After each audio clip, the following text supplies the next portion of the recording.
Welcome, it's Barbara from Vienna, Austria, and with this video I am responding to your wish to see how I coffee dye my papers. So we're gonna have 5 parts to this video. In this first part I'm showing you a quick and easy method that I use when I only have small pieces or a few pieces to do. Part number 2 will be how to jazz it up a little bit. Part 3 will be how we can dye tapes.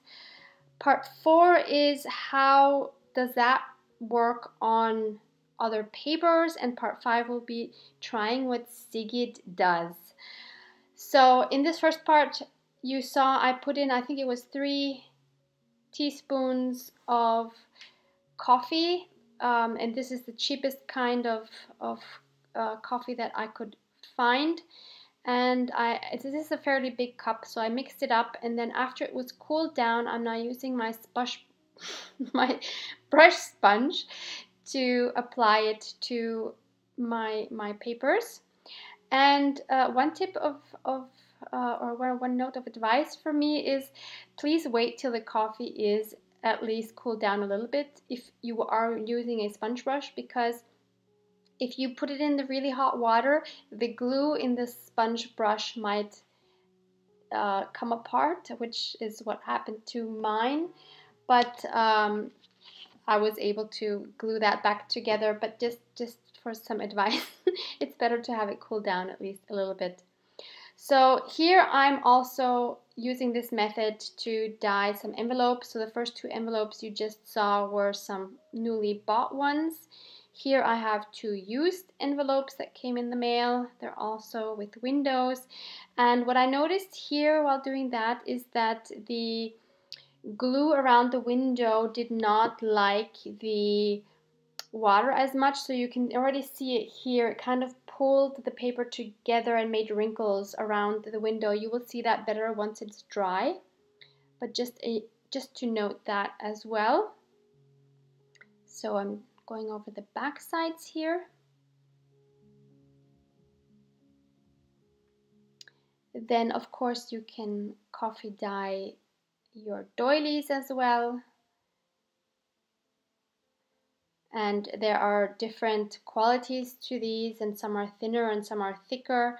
These small ones are thinner, so you will see when I go over them I actually don't even need to go over the back side because they will have saturated completely just from doing the front.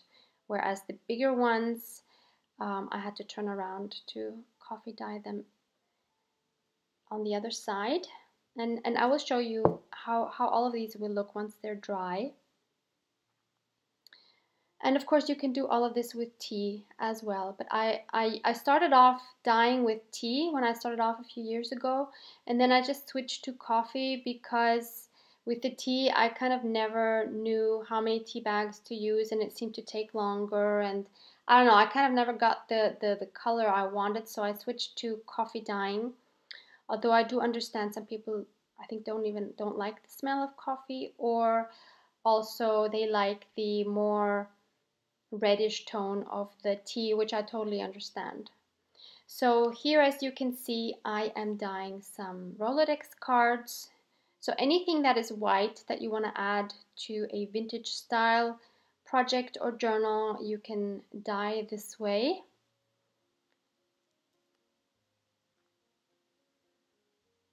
And of course there is the other way with using like a baking tray and then dipping your papers in there, and I will do that later. But for quick and easy, I really prefer this because for me this is a lot less messy, because when I do the other method it just drips everywhere, and yeah, it's just a whole nother thing happening there. So of course you can also dye your regular coffee dyed paper. So this is actually a little thinner. This one is 75 GSM. The regular coffee dyed paper is usually 80 GSM, so just a little bit thinner. Now this one I crumpled up before, which will result in the fine veins that you get through the crumpling will show a little bit more of the coffee stain, so you'll have very fine veins in your paper if you like that. That's another thing you can do. So this is showing you the process once it's starting to dry. So they're still very wet, but you can see some of the coffee is puddling up in some places, so that is where it's going to get really yummy once it's dry. There you can see some of the bigger puddles. That's going to look really nice once that has dried. So it's great if your paper doesn't lie completely flat, and I just use newspaper to put it on my floor or my carpet, and that works fine. So the next part we have is how can we jazz this up a little bit to make the paper look a little bit more interesting. And there's a very easy method. So once your paper has dried a little more, so you can still see here it's kind of still a little wet, but you can also actually wait till it's completely dry, but I have no patience. So this was just like maybe 2 hours or so after I had dyed them. They dry fairly quickly. So I'm just using the same coffee and I'm just gonna splash over the pages. And depending on how dry your paper is, you will get different results. So these papers are fairly dry, and you will see once I'll show you the completely dry version, that these come out fairly crisp, the splatters. But then you'll see on my other papers, I did the same process when they were still fairly wet, and it looks completely different.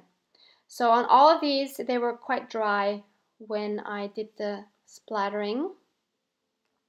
And of course you could again go over these once they're dry, and you're still not happy. You can again do more splatters, or whatever. You can go as dark as you want. Basically, it's fun to experiment. So I'll just show you what all of these dried ones look like. So sit back, relax, have a cup of coffee or tea or whatever your choice of beverage is, and enjoy the beautiful beautiful coffee dyed papers. And then we'll go into trying some other things.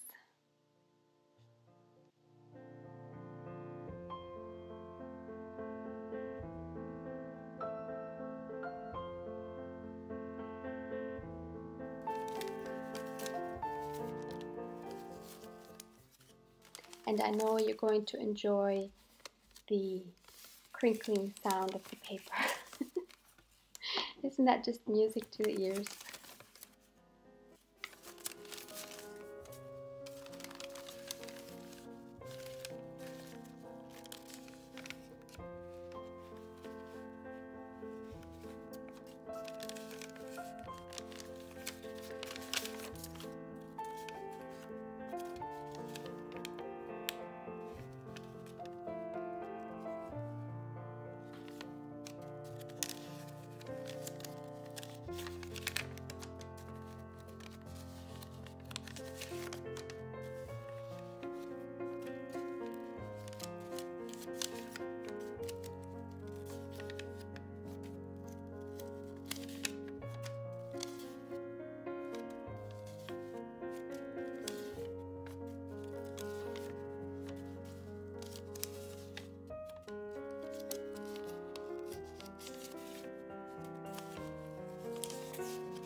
So moving on to part 3, can we also dye tapes?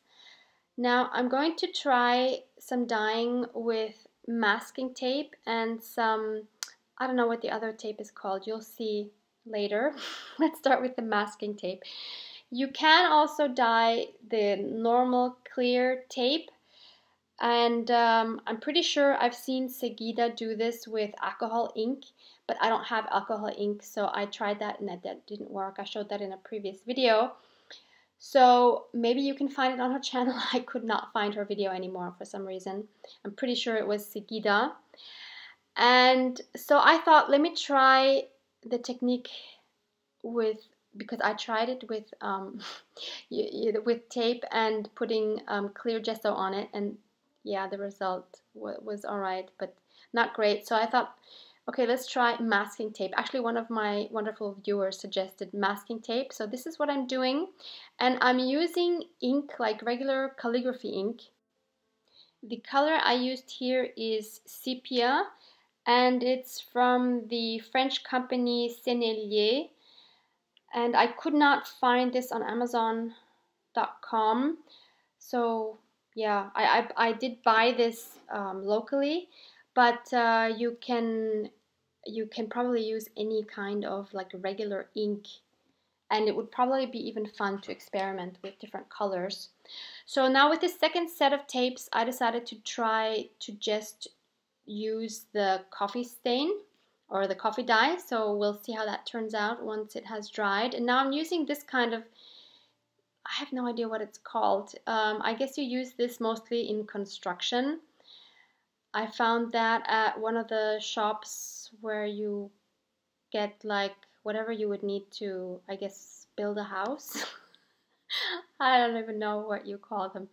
Anyway, so that turned out pretty well. So now once that had dried, this is what the tape looks like when with the coffee dyeing, and this was done with the ink. So that's pretty cool as well to use in grungy projects. So you see it turned out very nicely.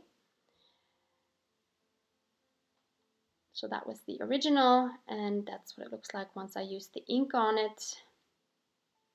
You could probably try it also with just coffee dye, and I actually didn't do that. So now if you compare the coffee dye to the regular one, so I thought, let's give it another layer of the coffee. And then let that dry. And then I had another idea, so I again put the same tape down, and I'm going to apply my coffee dye. And of course you don't need these plastic sheets that I have. You can just use something like freezer paper or parchment paper or something like that, whatever the tape will come off easily. And I'm just using these are cut-offs from calendars, from old calendars from school, so I didn't want to throw those out, so I'm using them as palettes. And as you can see, now I'm dripping in the ink into the wet coffee dye because I thought that might have some cool, give us some cool effects. So I think that looks really neat, and I love watching the ink spread in those water puddles.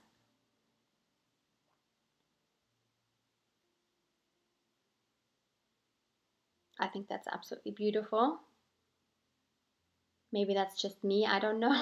I don't know how weird it is that I find this beautiful.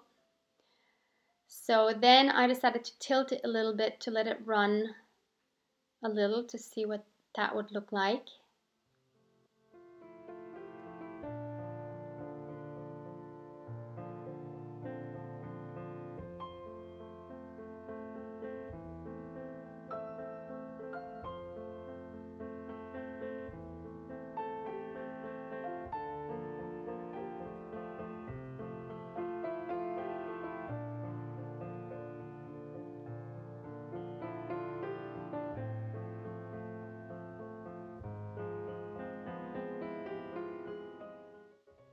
So once everything had dried, so this is now the coffee dye one in the middle with the two layers of coffee dye. And I did some more of that, no, actually here first I'm showing you the dried one where we put in the ink in the coffee dye puddles. So that looks kind of different now once it was dry.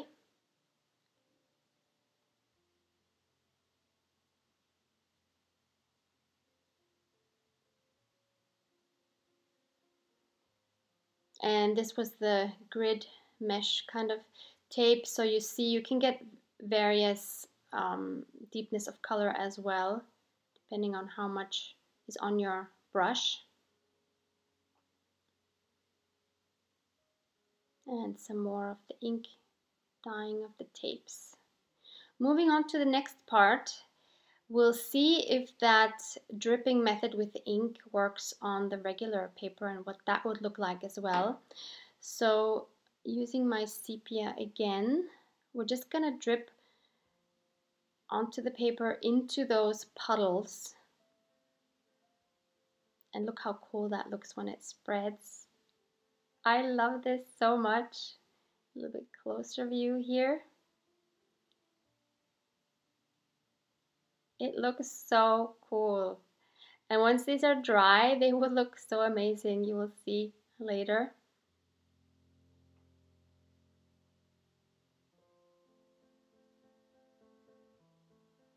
So these are still wet. You still see the little pools of the coffee dye.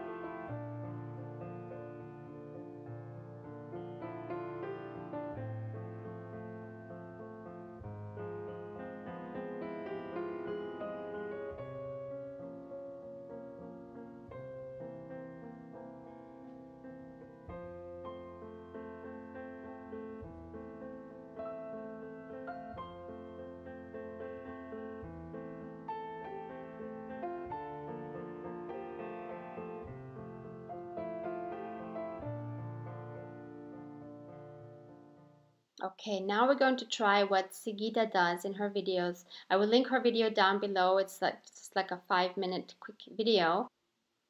So in this baking tray, I put about 1.5 liters, which is approximately a little less than 6.5 cups of water, and 4 tablespoons of this soluble coffee.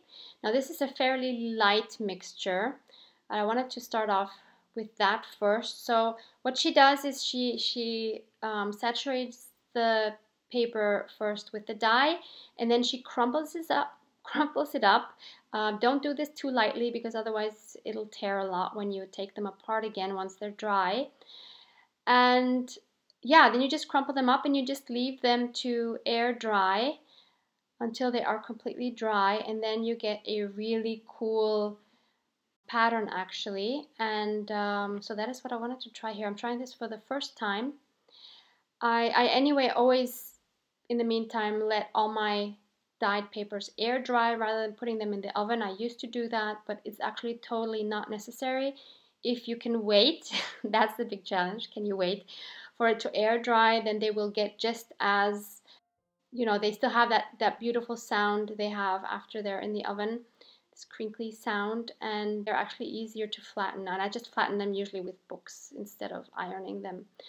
So then I took about half of that mixture out and I added this glass of more coffee dye, and so it's this 1 cup, and I put in about 4 spoons again of like heaped spoons of coffee. So this made the mixture a lot heavier and richer. Now you can see it. I think it looks almost black. And so this is the next set I'm trying, and because I wanted to see what the difference would be in the end. So I'm going to do a few of those, always the same process, making sure it's nicely saturated and then gently crumpling it up, not too tightly, so that I'm easily able to open them later.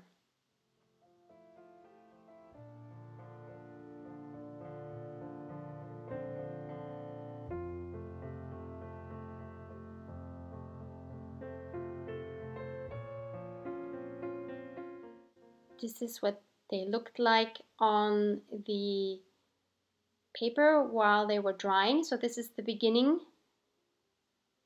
when they started drying, and on the ones on the right there, the brown that you see, or the one on the top now, I put a bit of ink on some of them to see how that would look in the end. And so that's what they looked like. So you can fit more on one space, so that's cool too. You save a lot of space doing it that way. And that is what my living room floor looked like. Yeah, thankfully I'm home alone at the moment, so nobody to step into them. And this is the result of what all these papers look like once they're dry. So I think they look amazing.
So in the meantime, this is what our little paper balls look like after maybe 8 hours or so. So you can see they're starting to get these dark edges, which I find really interesting. So these are the light ones, and then these are the ones that had the darker dye mixture. I think it's so interesting that they get these black edges on top. I would have expected those on the bottom where the dye pools together when they're drying. But no, they actually get them on the top. I don't know how that works physically, but it's really cool, I thought.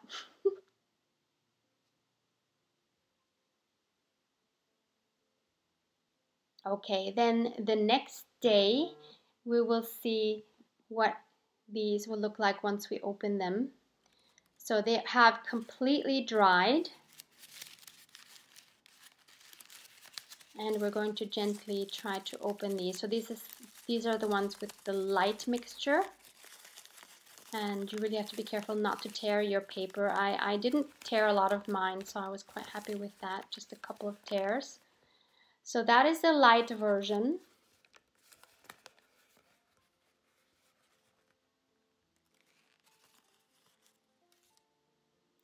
Then let's try one of the ones with the darker dye mixture.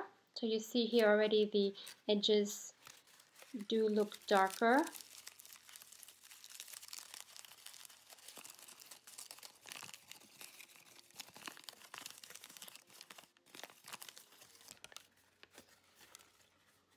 So definitely more happening on the edges there, and the edge tore. It actually really looks like it's burnt, which I find very cool.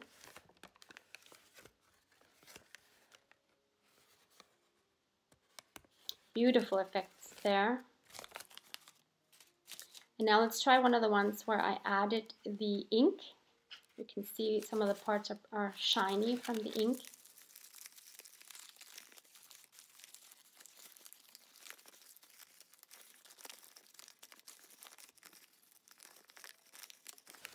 So we can see where the ink went all the way to the inside. Some of the effects look very cool. It's like fine veins.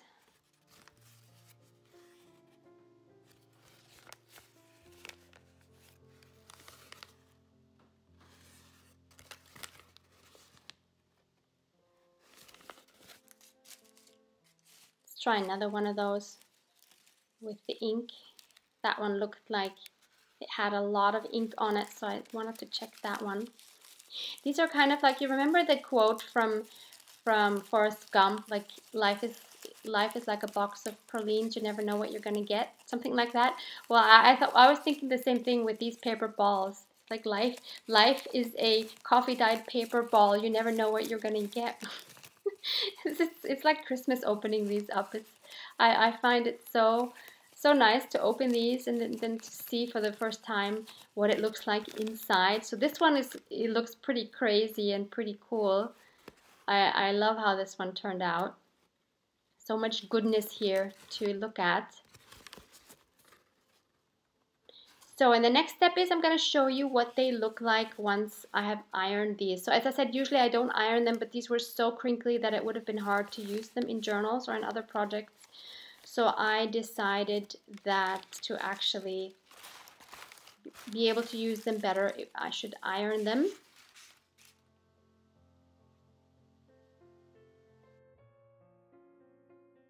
So enjoy the view of these papers. So these are all the crumpled ones, starting with the light mixture.